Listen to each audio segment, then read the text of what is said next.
Great. Hello, everyone, and good afternoon. My name is Hannah Al-Sheikh. I'm the Palestine Project Coordinator here at Arab Center, Washington, D.C. Thank you for joining us for our second annual Palestine Conference, and welcome to this preview of Palestine Explained, a brand new online resource for information on Palestine. Launching later this year, Palestine Explained will be a one-stop shop for research on Palestine, curating resources from across the internet to support researchers of all backgrounds to advance their knowledge and research on Palestine. Today, I will be taking us through the generative stages of the project, providing a window into why we have assessed this need and why, as a research organization, we're creating this tool for the general public. And so, before we delve into the details of the types of resources you can find on Palestine Explained, let's talk about why we're launching this platform. Now, more than ever, the U.S. general public is looking for answers on Palestine and is seeking resources that help explain what is unfolding before their eyes. More and more people sense that there's missing context and an untold story beyond the headlines, often leaving many with more questions than answers. And even to those who have been acquainted with the issue for years, it is often difficult to find credible information on many facets of the issue, whether for their own work or to make recommendations to others.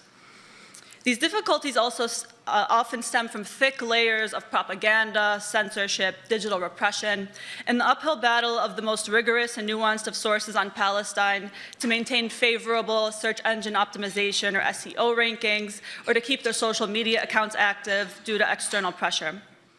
With these challenges in mind, ACW has decided to create Palestine Explained to create a platform that curates and organizes credible information on Palestine from across the internet. Cutting through these thick layers of repression and propaganda, we aim to provide a resource that helps users find information on Palestine that they need quickly. Curation is such an important element of this project. Now, what does this mean? Well, when we point you to resources on the platform, we provide context on what a particular piece is responding to, what moment in time it emerged from, some words on the item's significance, and sometimes we might find, we even mention who we might think will find this piece of information useful. So our research collection includes a wide body of materials on Palestine and on Palestinians, past and present, politics, history, culture, geography, society, Palestine's role in the world, and so much more. I will say more about resource types and curation soon, but first, I would like to point out audiences who we think will benefit from this platform. And this is not an exhaustive list. We developed this with a wide audience in mind. As a living project that will continuously be expanded following its launch, we hope to serve new audiences. Some that we think will benefit from this platform now, and an example or two of how we think they might use it include journalists who will find documentation projects like the important contributions we heard about in panel 1 today, which might assist in their research for reports and investigations. University students who will find our research guides on various themes on Palestine that will support their studies. Educators at all levels. K-12 educators can find and adapt age-appropriate materials for their lesson plans. University educators can explore bibliographies to find scholarly literature from the field of Palestine studies to add to their syllabi, or to guide students in office hours for help locating sources for their research papers and theses. Academics, whether they use the methods of anthropology, economics, history, political science, or sociology, will find primary and secondary source collections that will feed their scholarship, their graduate student advising, and their pedagogy. Policy analysts will find relevant reports and databases with information that will help galvanize their next in-depth study, media appearance, or policy paper. Lawyers will find relevant human rights reports from international NGOs, reports on repression of Palestine activism, and lawfare trackers to support their research. Newcomers to the issue will find our question and answer pages on major issues and our resource collection with introductory materials produced by a wide range of organizations to help explain Palestine and grow their knowledge of the issue. Specialists who have worked on this issue for many years will find resources for their own work, rediscover materials previously believed to be lost to SEO rankings in time, and find resources to recommend to colleagues and friends. So no matter how you approach the issue, Palestine Explained is for you, because there's always more to learn. I've provided a few hints on the types of resources you will find on the platform. Let's delve deeper together with attention to how you can find the most relevant materials to your research needs with Palestine Explained. As I said, our research includes but is not limited to a wide range of sources, with categories including infographics, explainers, policy papers, databases, credible news sources, audiovisual materials, maps, chronologies, research guides, and bibliographies.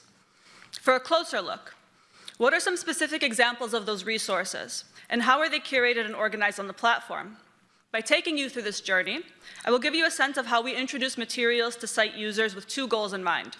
One, facilitating efficient identification and selection of resources for site users. And two, making materials accessible to newcomers and specialists alike through our curation of each piece. What does this mean? Well, we try to take the guesswork out of it for you as you assess if a source is right for your needs, and we make sources more accessible by providing context on relevant key terms, historical setting, or whatever else is needed to aid in the process. We're looking to save you time. So let's begin with one resource type. We have infographics. Imagine you're posting on your social media platforms and recognize that your circles are debating the US role in the ongoing genocide of Gaza. You want to raise awareness and intervene in the debate, and you want to find a useful visual aid to share, but you don't know what resources are available for the purpose. If you search a term like the US role in our platform, you'll find this entry by Palestine Explained that points you to this important resource by visualizing Palestine. So what you find first, which is the text on the left, what you'll find first is a description page where we provide you with all the identifying information about the source, such as the name, title, publisher, author, resource type, categories, and relevant general themes, sort of the way that you would find this in a library's database, the sort of bullet point identifiers. Before you follow the link to explore the item on the publishing organization's website, we provide a description that tells you what you can expect to find by following the link, what events or issues it is responsive to, sometimes a little bit of an explanation there to help bridge the gap for newcomers, and anything else we think that you would need to know. If the source is right for you, you can follow the link and explore the resource on the publisher's website. Now, in this case, we pointed you to a collection of materials in one category, infographics, that is published by a particular organization, meaning this is one big collection by an organization under the broad category of infographics. Now, in other cases, we'll direct you to a specific item within that category. Take, for example, this infographic published by the Arab Center and authored by Dr. Tamara Kharroub to commemorate the Nakba in 2018. It conveys important information quickly on the impact of the ongoing Nakba and on Palestinians in numbers and how it follows them through the present day in different places. The idea here is that we will point out specific items under a category, but also collections of items under that same category. So there are two ways that you can find resources. We also share explainers, like this piece by the Institute for Middle East Understanding, titled Explainer, the Central Fund of Israel. It examines how US-based nonprofit channels provide funding to organizations, including settler groups that are directly involved in the dispossession of Palestinians in the West Bank and East Jerusalem. It is one of many useful explainers in our resource collection that offer a wide range of political, legal, and historical topics, each one paired with a synopsis and a source link to support further research. We also feature policy papers that provide timely analysis of ongoing developments in depth. This example comes from the Arab Center Washington, titled Desperately Seeking Support for Biden's Plan on Gaza, written by Khalil Jahshan. It analyzes the challenges facing the Biden administration's proposed ceasefire plan announced at the end of May of 2024. Through exploring policy papers available in our platform by Arab Center Washington, but also organizations like Shabaka, A New Policy, the Institute for Policy Studies, and many, many more, you will find insightful pieces that help users understand events as they unfold, their deeper context, why they matter, the forces shaping events, what to expect moving forward, and what responsible policy changes can lead to real solutions. In addition to analysis and explainers, we also include access or guidance to public data sets and statistical resources. This entry features a data collection from the UN Office of the Coordination of Humanitarian Affairs in the Occupied Palestinian Territories, or UN OCHA. It includes maps and data sets that document key indicators such as demolition and displacement in the West Bank, access and movement restrictions in Gaza, electricity supply, and humanitarian conditions overall. And I'll note that while some of OCHA's full databases are limited to aid agencies, much of the data is available to the public. And we point out these nuances to site users. What information is public and accessible to all? What is limited to particular audiences? Which things are open access? Which require subscriptions? Resources in our database collection like this one, though, are essential for researchers, and we hope that they will help researchers as they track conditions on the ground in real time. We also feature audiovisual materials, which is a broad category including films, documentaries, podcasts, interviews, and event recordings. And I should mention that the Arab Center has 2 podcasts, so you should check them out. But here's one example of audiovisual materials on our site. This documentary from the Palestinian Museum Digital Archive, titled Some Palestinians. It follows a doctor who treats Palestinians displaced from the Nakba and the 1967 war, also known as the Naksa or setback, in UNRWA camps in Syria and Lebanon. The film includes rare footage and survivor testimony, offering powerful insight into life under displacement. We also include historical and contemporary documentaries by outlets such as Al Jazeera, independent filmmakers, and many, many more. We've also curated historical and contemporary maps, like this entry from the Palestine Open Maps project. It's an interactive platform where users can explore depopulated towns, layer historical and contemporary maps over one another, and trace the geography of Palestinian dispossession.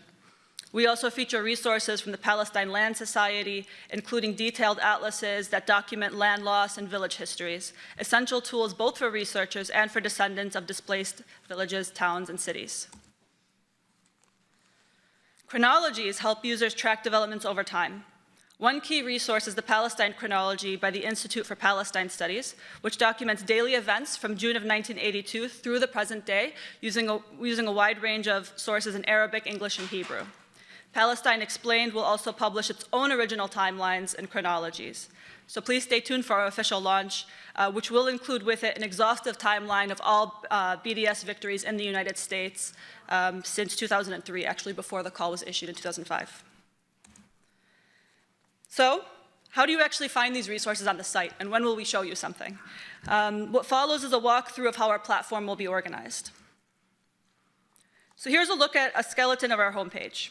There are 2 main ways to start exploring the site. I think there are no surprises there. First, you can use the search bar to look for specific topics or keywords. This is a quick way to jump straight into the material you're interested in. Second, you can browse by theme. We will launch with 5 key curated themes. You can see them in the bar underneath the search bar: Gaza, BDS, Palestine and US policy, the West Bank, and the Nakba. We're starting with these 5, chosen because of their urgency, their relevance, and the volume of available resources. But we plan to add more themes in the future, with some in mind including Jerusalem, Palestinian citizens of Israel, refugees, and international law. We can also navigate the theme pages through the top menu bar, which is a drop-down menu anywhere you are on the site. With that in mind, we also hope to expand the site based on site users' interest and feedback. So we do hope this is the beginning of a conversation today, and we hope that you share our feedback with us. We'll also find a featured collection section that highlights timely or significant topics, and a quiz tool that helps users discover resources tailored to their current level of knowledge.